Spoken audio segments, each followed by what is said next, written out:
Hello! Today I'm going to be talking about content marketing and content marketing strategy. This is a long-term marketing instrument which I totally love because it is so worth playing. What it actually works for? It helps you build your brand, whether it is a personal brand or you are selling a product or a service. So, today I prepared a simple step-by-step guide that's gonna give you the right direction with your content. Let's dive right in. The first thing you have to do when you are preparing your content marketing strategy is to define your goals and make them measurable. Answer a simple question. What is your final goal? Do you want to have more visitors on your website? Or maybe you just want to have more followers on your social media pages and build a community? All these questions can be turned into goals, and those goals have to be measurable. What do I mean by that? Everything you set there as a goal is something that you should be able to achieve. Obviously, some things are harder to measure than the others. For example, trust that you build with content marketing strategy is something that is really hard to estimate. But at the same time, you can measure such things as traffic on your website, traffic on your social media pages, how many times you get mentions, how much visibility do you have, and that visibility again is linked to the mentions. So here, just try to set the goals that are measurable and that really serve the ending purpose of your blog and social media. Step number 2, check news and trends in your niche. Your audience should be like, I'm following this guy because he's always the first one to publish about this or that. No matter what your niche is, no matter the industry, whether it is marketing or IT or something else, you have to be always on track. You have to follow what's going on in the world. And for that, you can use every resource at your disposal. It can be media, it can be social media pages of your competitors, pretty much anything. Even the keyword search is quite useful when it comes to tracking down things. Follow trends on Twitter and use hashtags that are relatable to your business to check out what's going on. The next point, you have to check your competitors.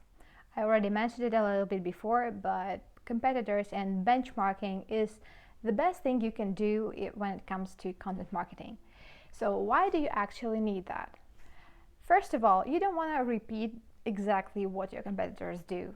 Of course, there has to be something in common and something similar, but you don't want to be a copycat, and you don't want to be like Apple versus Samsung and one copying another. Or I'm thinking of TikTok and Instagram Reels right now. Something in common here, but I'm not really pointing fingers here. So the point of checking your competitors is to see what's working best for them. What kind of content makes more reactions. A further step would be to study your audience. Try to make their portrait and understand them better. What it actually means. Studying your audience is not so complicated to begin with. That's what a lot of people fear, especially when they are beginners and they are just trying to figure it out in marketing. That's not really too complex, trust me. So what you can do is to just see what kind of relevant keywords your competitors use and your audience uses to get to know about your product or products in the similar niche, in the similar industry. You have to know that social media audience research is not too complicated. This is a myth. Basically, it is about narrowing your focus while expanding your reach. For example, when I'm doing a study on the audience for a brand that needs promotion and content marketing, my favorite part is to do some manual work. This is when I go to the Instagram of a competitor or of the brand in question, for example, and I simply track people who react to posts most often, or those who react genuinely, and see who they are. How old are they? Are they family people, or this is some party goers that have no family and just travel around the world? Everything you can find from this sort of manual research will be useful for your further strategy, because this way you'll be able to find a pattern For example, you make a research for a swimwear brand and you go to the accounts of your brand's competitors. So what do? You check the comments. Start with that. Who are those people asking for the price, for the material, for other information, and who are those people leaving more reactions? If these are women of certain age and from certain location, and this is very relatable to your brand, you might use this information as well to provide better content for that audience. Because the ending goal of studying your audience and making their portrait is to know what kind of content you are doing and for whom you are doing it. The most important part, I highlight that, for whom you are producing your content. Because if you don't have an answer to this question, it's really hard to say what kind of strategy we can write down here. Another step you want to do if your brand already has some social media pages is to check the stats and see what kind of posts worked better than others and see what kind of pattern is there. Maybe there is a certain kind of images or certain topics that matter most for your current audience and you don't want to lose it. You only want to use what works best for you. So always keep track of what kind of content works best for you. And this is not something you do only on the stage of defining your strategy. It's something you do all the time. Just try to track this weekly and see what kind of content worked and what kind of didn't.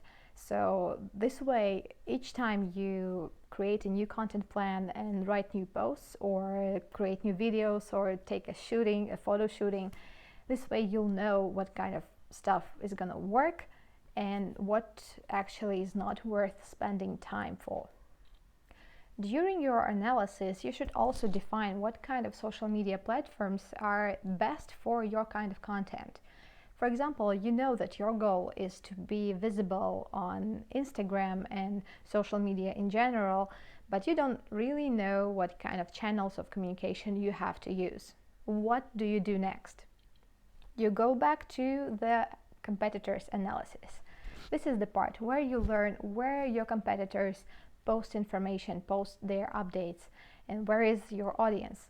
Also, your audience research is going to be really helpful for you to see where actually should you post stuff. Maybe at the beginning you were wrong and you don't need YouTube channel, but instead you should rather tweet a lot about your product and your expertise or whatever you're selling.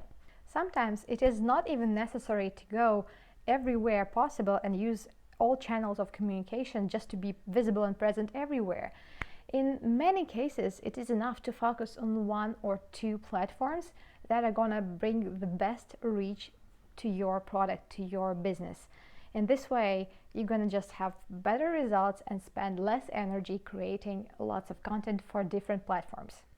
Step number 7 is to define your tone of voice, or as marketers usually name it, TOV. Your company's tone of voice represents your brand's values and personality. So basically, writing is branding. And what I mean by that, it's what words you use, what language you use. It all matters to your audience.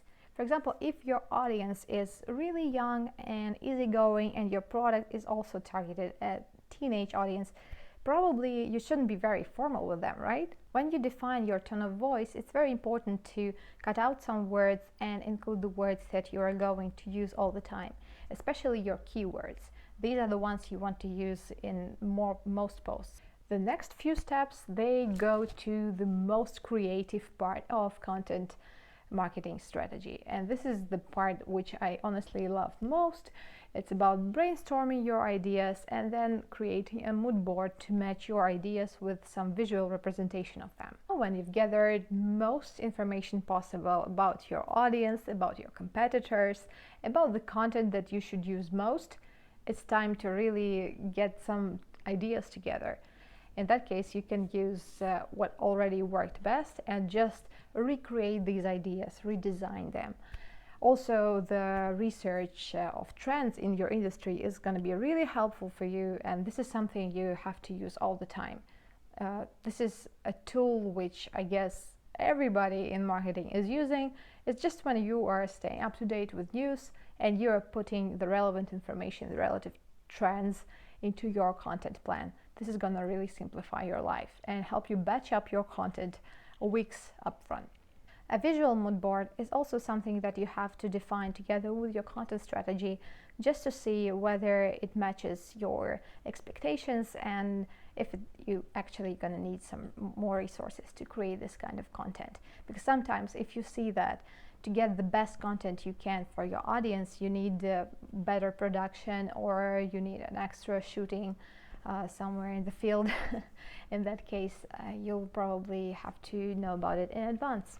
And when it comes to inspiration for visual mood boards, I really advise using Pinterest, because for certain brands that are related to interior design, architecture, fashion, what else, do it yourself, this kind of niches, you can find so many ideas over there. Pinterest is just heaven's paradise for creators, especially when you are lacking inspiration. Also use Instagram and relevant keywords, hashtags, just to see what other people, like your audience, what kind of brands they are following. Again, we come back to competitive research. It's absolutely okay, but use your benchmarks here. Look at the way they represent themselves visually and how does it work for their audience. Maybe this is the pattern you should follow. Maybe this is the design you should follow. And the final and the most scary step is to define your KPIs. What I mean by that, it's key performance indicators. This is how you are going to analyze the effectiveness of your content. And here, a quick disclaimer, there is no way your content strategy is going to bring you results in 2 weeks or in 1 month.